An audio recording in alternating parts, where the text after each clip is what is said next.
अस्सलाम वालेकुम नाज़रीन, आज हम सैर करेंगे एक ऐसे तरक्की याफ्ता मुल्क की जिसमें हमजिन्स परस्ती हलाल है, जहां दुनिया में सबसे ज़्यादा शराब पी जाती है, जिस मुल्क में दुनिया में सबसे ज़्यादा ऐसे लोग पाए जाते हैं जो अल्लाह के वजूद पर सिरे से ईमान ही नहीं रखते, जहां मुर्दों से शादी करना भी जायज़ है। ऐसी तहजीब व तमद्दन का हामिल मुल्क आज़ादी राय के नाम पर हमारे नबी रहमतुल्लिल आलमीन के कार्टून बनाता है और पोस्टर्स को दीवारों पर चिस्पा करता है, जो कि काबिल मजम्मत और अफसोसनाक है। नाज़रीन ग्रामी, 16 अक्टूबर 2020 को फ्रांस के एक स्कूल में सैमुअल पैटी नामी शख्स ने फ्रीडम ऑफ स्पीच या आज़ादी राय के मौजू पर लेक्चर देना शुरू किया। उसने फ्रांस में आज़ादी राय के पहलुओं को नबी सल्लल्लाहु अलैहि वसल्लम के खाके बनाकर वाज़ह करना शुरू किया। क्लास में मौजूद मुस्लिम ममालिक चेचनिया के 2 चेचन नजाद बच्चे ये सब सुन रहे थे। उन्होंने इस उस्ताद के खिलाफ एहतजाज किया और क्लास छोड़कर चले गए। उनके उस्ताद सैमुअल पैटी से तलख कलामी भी हुई। अगली सुबह बच्चों के वालिदैन ने भी उस्ताद के खिलाफ एहतजाज किया। सैमुअल पैटी की तस्वीरें सोशल मीडिया पर वायरल हुई तो पाकिस्तान के इलाके मंडी बहाउद्दीन से ताल्लुक़ रखने वाले 18 साल लड़के अली हुसैन, जो कि स्कूल के करीब ही रहता था जहां ये मालूम उस्ताद सैमुअल पैटी पढ़ाता था, अली हुसैन ने चाकू के वार करके इसको कत्ल कर दिया। जिसके बाद फ्रांस के सदर ने इस स्ट्रीट का दौरा किया जहां सैमुअल पैटी को खलाक किया गया था और अली हुसैन की लाश भी देखी, जिसे बादशाह पुलिस ने गोली मारकर हलाक कर दिया था। फ्रांस के सदर ने इसे फ्रीडम ऑफ स्पीच कहकर उस्ताद का दिफा किया तो पूरी मुस्लिम दुनिया ने खास तौर पर रजब तैयब अर्दोगान और इमरान खान ने इसके खिलाफ भरपूर एहतजाज किया और अब पूरी मुस्लिम दुनिया ने फ्रांस के खिलाफ एहतजाज शुरू कर दिया है। नाज़रीन ग्रामी, ये आज़ादी राय और फ्रीडम ऑफ स्पीच के नाम नहाद अलंबरदार हमारे नबी सल्लल्लाहु अलैहि वसल्लम के कार्टून ही क्यों बनाते हैं? ये किसी और नबी या पैगंबर के कार्टून क्यों नहीं बनाते? पीके हंटिंगटन की थ्योरी क्लैश ऑफ सिविलाइजेशन क्या है? क्या हम एक नई तहजीब की तरफ बढ़ रहे हैं जिसमें उसने कहा कि मुस्तकबिल की लड़ाइयाँ हथियारों से नहीं बल्कि तहजीबों पर हमलों की बुनियाद पर लड़ी जाएंगी?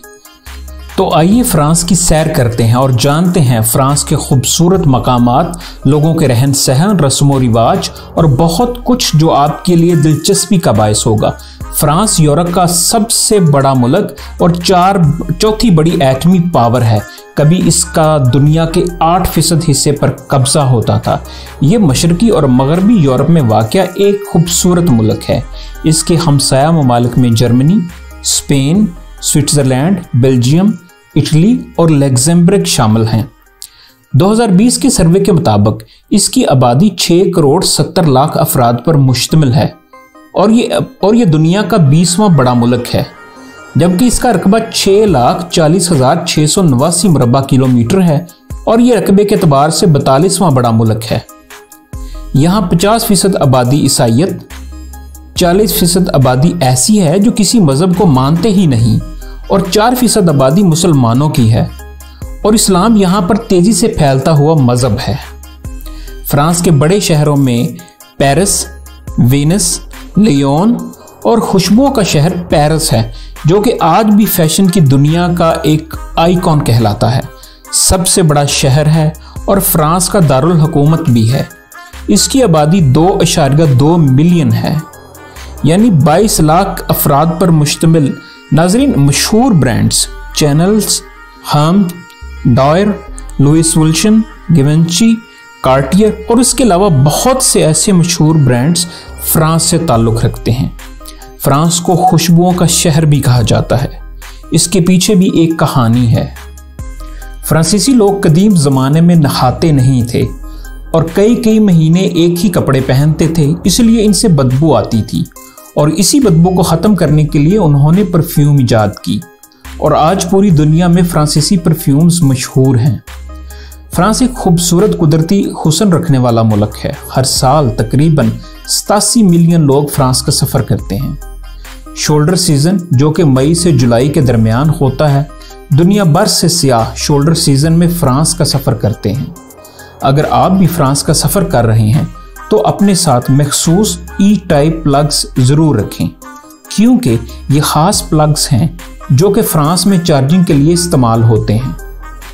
दुनिया में सबसे ज़्यादा इलेक्ट्रिक गाड़ियाँ भी फ्रांस में ही इस्तेमाल होती हैं और ये जगह जगह इलेक्ट्रिक पेट्रोल पंप बने हुए हैं ताकि लोग अपनी गाड़ियाँ चार्ज कर सकें।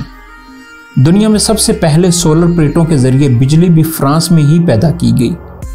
इसके अलावा एयर बैलून, मोबाइल कैमरा और डॉक्टरी आला स्टेथोस्कोप भी फ्रांस की ही इजादात हैं। फ्रांस में छोटे बड़े 124 आइसलैंड्स हैं जो देखने से ताल्लुक़ रखते हैं। Tour de France cycle race हर साल फ्रांस में मुनक्किद होती है और दुनिया भर से मशहूर साइकिलिस्ट इसमें शिरकत करते हैं। माउंट ब्लांक फ्रांस का ऊंचा तरीन पहाड़ है। इसकी ऊंचाई 4808 मीटर है। ये खूबसूरत पहाड़ बेल्जियम और फ्रांस के बॉर्डर पर वाक़या है। फ्रांस को गोल चक्रों का शहर भी कहा जाता है। दुनिया भर में मौजूद राउंड अबाउट्स में सबसे ज़्यादा 50% राउंड अबाउट्स सिर्फ फ्रांस में ही पाए जाते हैं। इसके अलावा Eiffel tower Paris, Disneyland Paris, grand मस्जिद पेरिस, लॉयर वैली, फ्रेंच रिवीवा, बेस्टिल्क, पैलोमा बीच, सेंट टायरोस, ये तमाम ऐसी जगह हैं जिनकी खूबसूरती दुनिया भर से सियाहों को अपनी तरफ खींचती है। फ्रांस का कौमी मशरूब बैक्विटीज है जो कि जानवरों के खून से तैयार होता है। उनकी कौमी डिश का नाम पॉट ऑ फ्यू है जिसका मतलब है प्याले में आग। फ्रांस का कौमी जानवर गार्लिक रोस्टर है, कौमी फूल आयरिस, जबकि कौमी खेल फुटबॉल है। नजरीन ग्रामी, दुनिया में सबसे ज़्यादा शराब पीने वाले लोग भी फ्रांसीसी हैं। फ्रांस इकानमी के लिहाज से एक मजबूत और तरक्की याफ्ता मुल्क है। इसकी जीडीपी 2.95 ट्रिलियन डॉलर से भी ज़्यादा है और यह दुनिया की 10वीं बड़ी मईशत है।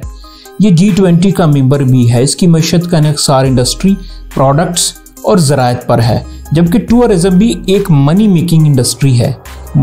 मोलिनेक्स, टिफाल, रेनॉल्ट ऑटोमोबाइल, कारफोर, अक्सा, पियोजेट कारें और लॉरियल वगैरह फ्रांसीसी ब्रांड्स हैं। नाज़रीन ग्रामी, कदीम तारीखी लिहाज से देखें तो फ्रांस 50 कबल मसीह से 1400 ईस्वी तक यूनान की कॉलोनी रहा। 1400 ईस्वी से लेकर 1792 तक इस मुल्क पर बर्बन फ्रांक खानदानों और पादरियों की हुकूमत रही।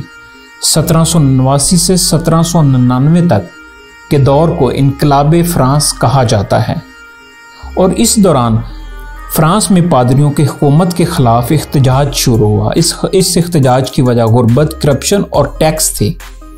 इस इनकलाब के बाद फ्रांस ने तरक्की की और आज तरक्की याफ्ता ममालिक की फहरिस्त में शामिल है। फ्रांस में सदारती निज़ाम राइज है और सदर का एमुअल कैमरोन है। दुनिया में सबसे ज़्यादा time zone 12 time zone France में फॉलो किए जाते हैं। यहाँ औसत उम्र 82 साल है। फ्रांस का कंट्री कोड +333 जबकि डोमेन नेम FR है।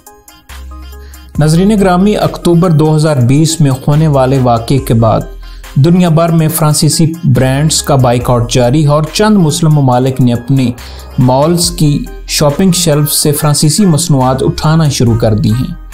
नजरीन ग्रामी, बज़ाहिर ऐसा लग रहा है कि दुनिया पीके हंटिंगटन की थ्योरी क्लैश ऑफ सिविलाइजेशन की तरफ बढ़ रही है, जिसमें 1993 में उसने बयान किया था कि मुस्तकबिल की लड़ाइयाँ इलाकों, इंपीरियलिज्म या हथियारों की वजह से नहीं लड़ी जाएंगी, बल्कि ये मज़ाहब और तहजीबों के एक दूसरे से टकराव की वजह से लड़ी जाएंगी। ऐसा ही 9/11 पर हुआ। जब 9/11 के अटैक हुए तो अमेरिका के सदर बुश ने इसे क्रूसेड्स का नाम दिया। जी वही क्रूसेड्स जिसमें खालिद बिन वलीद ने रोमन एम्पायर को शिकस्त दी। और अब फ्रांसीसी सदर कैमरोन का आज़ादी राय का दिफा करना ऐसा ही है। हालांकि तमाम सोशल मीडिया को चाहिए कि ऐसे मवाद को इंटरनेट से हटा दें और ममालिक को एक दूसरे के मजहब और आज़ादी राय की आड़ में ऐसा बिल्कुल भी नहीं करना चाहिए। नाज़रीन ग्रामी, मैं उम्मीद करता हूं कि आपको आज की वीडियो पसंद आई होगी। अगर आज आपकी वीडियो पसंद आई है तो आप चैनल को सब्सक्राइब कर दें, साथ मौजूद घंटी के बटन को दबा दें और हो सके तो फेसबुक और व्हाट्सएप ग्रुप्स में भी शेयर कर दें ताकि और लोग भी इससे मुस्तफीद हो सकें।